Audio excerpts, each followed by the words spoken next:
को सीधे लिए चलते हैं बिलासपुर, जहां सीएम सुक्खू के कार्यकाल के 2 साल पूरे होने पर कार्यक्रम का आयोजन किया गया। इस मौके पर सीएम सुक्खू क्या कुछ कह रहे हैं, आपको सुनाते हैं। को न करते हुए हमने 1,36,000 कर्मचारियों को ओल्ड पेंशन स्कीम दी। उसके बाद हम धीरे धीरे आगे बढ़ते गए। इतिहास की सबसे बड़ी आपदा का सामना हिमाचल प्रदेश की जनता ने किया। भयंकर तबाही हुई। तबाही का ऐसा मंजर था कि हर जगह त्राहिमाम मचा हुआ था। 8 अगस्त को मैं कुल्लू पहुंचता हूं। कुल्लू पूरा डिस्ट्रिक्ट कर चुका था। मेरी साथी सुंदर ठाकुर और भूमेश कौर जी से बात हुई। पिछले 2 दिन से बिजली नहीं है, पीने की पानी की योजनाएं सब बह गई है। सभी मंत्रिमंडल के सदस्यों को कुल्लू बुलाया गया। हम सड़कों पर खड़े रहे और पहली बार 48 घंटे के भीतर बिजली, पानी और सड़क को टेम्परेरी तौर पर जोड़ा गया। 75,000 पर्यटक फंसे हुए थे। उन पर्यटकों को कैसे निकालना है, सड़कें नहीं है। दूरसंचार विभाग पूरी तरह से नष्ट हो चुका था। एम्बेसी से फोन आ रहे थे, पूरे दिल्ली से फोन आ रहे थे। हम दिन रात वहां काम करते रहे। 75,000 पर्यटकों को हमने सुरक्षित पहुंचाया, खाने पीने का पूरा इंतजाम किया। एक बड़ी घटना होने जा रही थी। चंद्रताल में एयरफोर्स के लोगों ने मना कर दिया फर्स्ट सॉटी लेकर आए कि वहां ना तो लैंडिंग की हिमाचल के विकास में नए आयाम जोड़ने में कर्मचारियों के योगदान को मुख्यमंत्री ठाकुर सुखविंदर सिंह सुक्खू ने पहचाना। वर्तमान प्रदेश सरकार ने मंत्रिमंडल की पहली बैठक में ही 1,36,000 NPS कर्मचारियों को दी OPS की सौगात। इस सौगात को पाकर हर कर्मचारी को मिलेगा आर्थिक सुरक्षा और सम्मान का साथ। कर्मचारियों के कल्याण के लिए पग पग पर साथ है प्रदेश सरकार। सरकार के साथ को पाकर हर कर्मचारी की पूरी हो रही आस। सूचना एवं जनसंपर्क विभाग हिमाचल प्रदेश सरकार द्वारा जनहित में जारी। फैसिलिटीज है। मैं फर्स्ट सॉर्टी के जो चंद्रताल में फंसे हुए पर्यटक थे उनकी अगुवाई में खड़ा हुआ था। जब एयरफोर्स के लोगों ने इनएबिलिटी शो की, मुझे बड़ा दुख हुआ। 295 पर्यटक देश विदेश के वहां चंद्रताल में फंसे हुए थे। मैं जगत सिंह नेगी जी और संजय अवस्थी जी का धन्यवाद करना चाहता हूं। ये मेरे साथ हेलीकॉप्टर में गए, कहा हम लाएंगे। एक सैटेलाइट फोन था। ये रात को 4 से 6 फुट बर्फ काटकर 295 पर्यटकों के पास पहुंचे। रात को 2 बजे सैटेलाइट फोन से मुझे फोन करते हैं। मैंने कहा रात को चलिए। उन्होंने कहा रात को चलना खतरे से खाली नहीं है, सुबह चलेंगे। सुबह 4 बजे 295 पर्यटकों को लोसर पहुंचाया। एक भी व्यक्ति को आंच नहीं आने दी।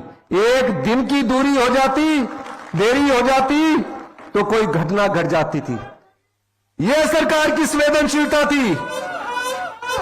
यह सरकार की संवेदनशीलता थी। जब मैं विभागों की मीटिंग लेता था, मैं सोचता था हिमाचल प्रदेश की जो संपदा है वो गांव के किसान तक नहीं पहुंच पा रही है, आम आदमी तक नहीं पहुंच पा रही है, महिलाओं के सम्मान तक नहीं पहुंच पा रही है। सभी विभागों की हमने बैठक ली। मैं शपथ लेने के बाद उस व्यवस्था को परिवर्तित किया। उस जगह गया जहां बालिका आश्रम था। उन बेटियों के पास मैं गया जिन बेटियों ने अपनी मां को खोया, अपने पिता को खोया। उन बेटियों ने मुझसे कोई मांग नहीं की। उनके हॉस्टल में गया, उनके खाने की रसोई में गया।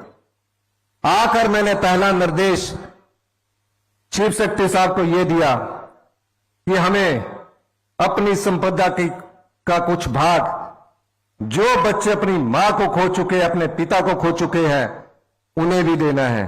और उन्हें हिमाचल प्रदेश ने हिंदुस्तान का पहला ऐसा कानून बनाया, उन्हें चिल्ड्रन ऑफ द स्टेट का दर्जा दिया। यह संवेदनशीलता सरकार की थी। इसके बाद आपदा में 22,000 घर नष्ट हो गए, 23,000 घर नष्ट हो गए। प्रधानमंत्री आवास योजना के तहत 1.5 लाख रुपया मिलता था। कोई ऐसा क्षेत्र नहीं होगा जहां मैं खुद नहीं गया। उन परिवारों के बीच में गया, उन परिवारों के आंसू को मैंने देखा। मैंने कहा हमारी सरकार आपके आंसू पहुंचेगी। अधिकारियों से बात हुई, कहा इसके लिए नियम बदलने पड़ेंगे।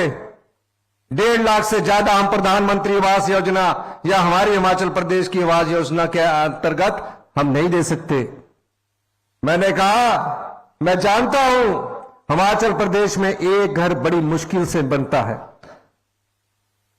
दिन रात की मेहनत की कमाई उस मकान बनाने में लग जाती है या बच्चों की पढ़ाई में लग जाती है। ऐसे परिवार मिले जो मेरे साथ लिपट कर रोने लगे कि हम शाम को इकट्ठे बैठकर खाना खा रहे थे, पता लगा कि पहाड़ गिर रहा है, हम दौड़कर अपनी जान बचाकर वापिस आए, हमारे पास पीने के पानी का गिलास तक नहीं बचा और स्कूल के बच्चों की किताबें तक नहीं बची। इन परिवारों को बसाने का जिम्मा भी हिमाचल प्रदेश की सरकार का था। हमने उस जिम्मेदारी के लिए अपना आपदा राहत पैकेज 4500 करोड़ का दिया। केंद्र सरकार से हम अनुरोध करते रहे, हमें आज तक कोई भी स्पेशल रिलीफ पैकेज नहीं मिला है। यही नहीं, आपदा के बाद राहत के लिए टीमें केंद्र सरकार की आई।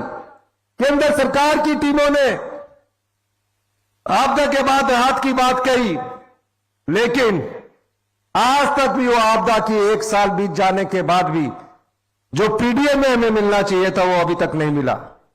फिर भी हम उन चुनौतियों का सामना करते रहे और हम धीरे धीरे प्रदेश की अर्थव्यवस्था को पटड़ी पर ला रहे थे कि एक राजनीतिक चुनौती हमारे सामने आई। वो राजनीतिक चुनौती राज्यसभा के चुनाव में कांग्रेस के 6 विधायक कांग्रेस पार्टी को छोड़कर भारतीय जनता पार्टी में राज्यसभा के पक्ष में वोट डाल गए। मैं जानता हूं उस समय, और कुलदीप पठानिया जी भी यहां बैठे हैं, ये जानते हैं, जयराम ठाकुर जी विधानसभा में कहते अब इस सरकार को भगवान में नहीं बचा सकता। सवेरे ही 7 बजे गवर्नर साहब के पास चले गए, दर्जी को कोट पैंट करने का ऑर्डर दे दिया। अब जब जो भगवान को चुनौती देता, उसी भगवान ने और प्रदेश के देवी देवताओं ने और प्रदेश की जनता ने हमारी सरकार को बचाया। चुनाव हुए, हमने 6 टिकटें, कांग्रेस पार्टी की 6 टिकटों को हमने बांटा। एक ऐसी महिला को टिकट दिया जिसके अकाउंट में सिर्फ 23,000 रुपया था। और मैं कहना चाहता हूं,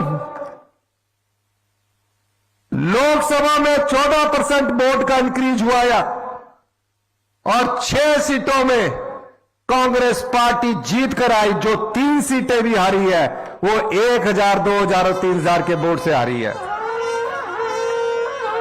हिमाचल की जनता ने कांग्रेस की नीतियों पर विश्वास किया और दोबारा से हमें चुनाव जिताकर भेजा। इसीलिए मैंने कहा कि हम व्यवस्था परिवर्तन से आत्मनिर्भर हिमाचल की ओर बढ़ रहे हैं। मुकेश के ट्रांसपोर्ट की बात आई, मैंने कहा मुकेश जी आपके ट्रांसपोर्ट को 5 साल में 7,000 करोड़ रुपया दिया जाएगा। बसें कितनी है? 3,000। मैंने कहा यह लोगों की संपदा है, हमें इसको ठीक करना है। आप इलेक्ट्रिकल बसेस में जाइए, और हमने इलेक्ट्रिकल और ग्रीन हाइड्रोजन के लिए 2400 बसों का मैंने कहा आप ऑर्डर दीजिए, हम आपको पैसा देंगे। हम कोई आर्थिक कंगाली के दौर से नहीं गुजर रहे हैं, हम व्यवस्था को सुचारू करना चाहते हैं। और आपको मैं बताऊं, कभी किसी ने यह सोचा था कि ग्रामीण अर्थव्यवस्था मजबूत होगी? कभी कोई सोच सकता था जो पशुपालक है कि गाय के दूध में 15 रुपए की बढ़ोतरी की जाएगी? जो मिल्क फेडरेशन के द्वारा 30 रुपए द्वारा खरीदा जाता था वो आज 45 रुपए के द्वारा खरीदा जा रहा है। भैंस का दूध 55 रुपए के द्वारा खरीदा जा रहा है। मैं रामपुर गया, कोई बड़ा कार्यक्रम नहीं था। रामपुर की महिलाओं से मिलकर मुझे ऐसा लगा कि जैसे सही में इन लोगों ने दूध के व्यवसाय से अपनी आजीविका का साधन बना लिया है। रोड हो गया, कहा कि यहां 20,000 की 5,000 की क्षमता, 20,000 की क्षमता कीजिए। यही नहीं, गांव में लगा हुआ मनरेगा का मजदूर, मनरेगा के मजदूर को जब से मनरेगा शुरू की गई है, हमारी सरकार ने 60 रुपए की बढ़ोतरी की और 300 रुपया गांव में रहने वाली मनरेगा की मजदूर को आज हमारी सरकार की योजना के द्वारा मिल रहा है। किसान कैसे सामर्थ हो, किसान की आय कैसे बढ़े। मैंने बजट में घोषणा की कि हम प्राकृतिक रूप से उगाई खेती, गोबर आधारित खेती, जिसमें मक्की और गेहूं होगा, मक्की को हम 30 रुपए किलो खरीदेंगे और गेहूं को 40 रुपए किलो खरीदेंगे, जिसका कि सफल प्रयोग हमने 30 किलो रुपए के हिसाब से 4,000 क्विंटल मक्की खरीदी है और उस मक्की के आटे का भी हिमभोग के नाम से आज हमने यह शुभारंभ किया। अभी गेहूं भी खरीदेंगे।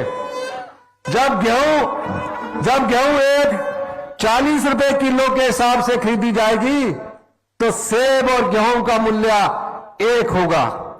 गांव के किसान के हाथ में हमारे पैसा आएगा।